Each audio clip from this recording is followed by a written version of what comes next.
In this video, we're going to present some more examples of generating random data using quantiles and a generator of random numbers.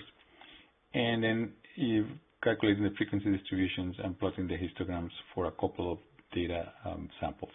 We're going to start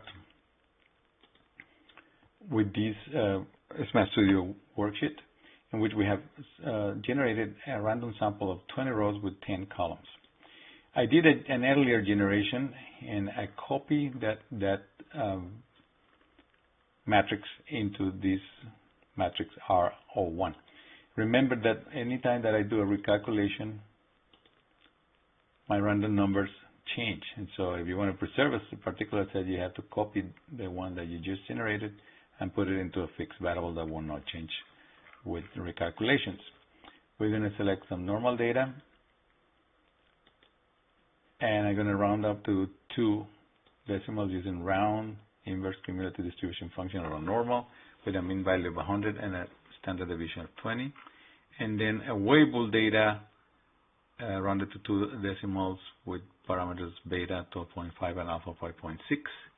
And we get 2 different data sets out of the same set of probabilities. So that means there's random numbers between 0 and 1.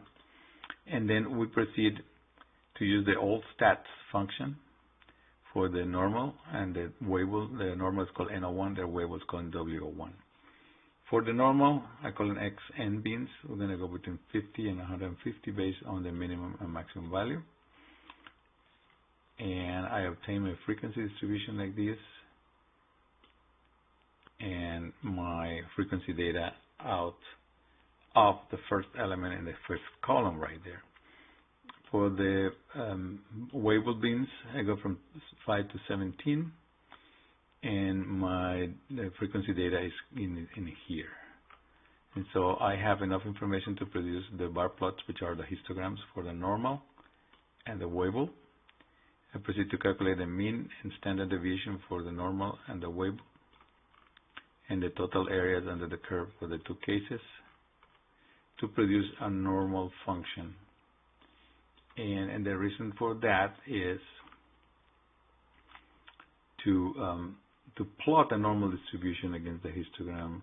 You can see that the normal data follows the normal histogram very well, but for the weighable, the histogram is a little bit skewed to the right. And so this gives you the idea that the graphic is not completely normal. What I'm going to do here is repeat the result by generating a new data set of random numbers by doing calculation, recalculate page. It's going to recalculate this. I'm going to proceed and select the right hand side and do Control C to copy. Select the right hand side of this vector, delete it, and then Control V to paste it. And this is a new data set, the new set of random numbers. And let's see what happens with my data calculation. Everything else we're going to keep the same.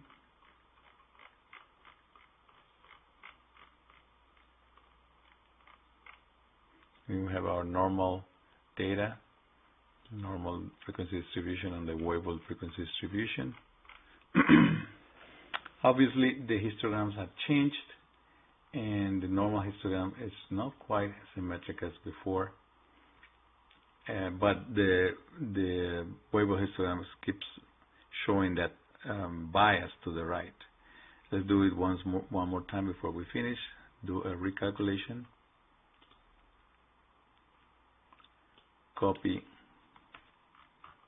the data, paste it in here, and then let the calculation proceed, and go look in our data, the normal and weighable data, the summary of data, the number of beans, and so on.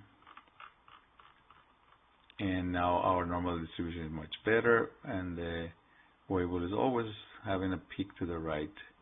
And so what we're doing here is basically a Monte Carlo simulations, generating new data sets for analyzing our data.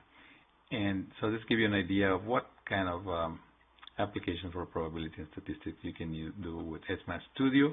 But remember, we're also using the plugins Statistical Tools and Plot XY, as well as the snippets that I have provided for you.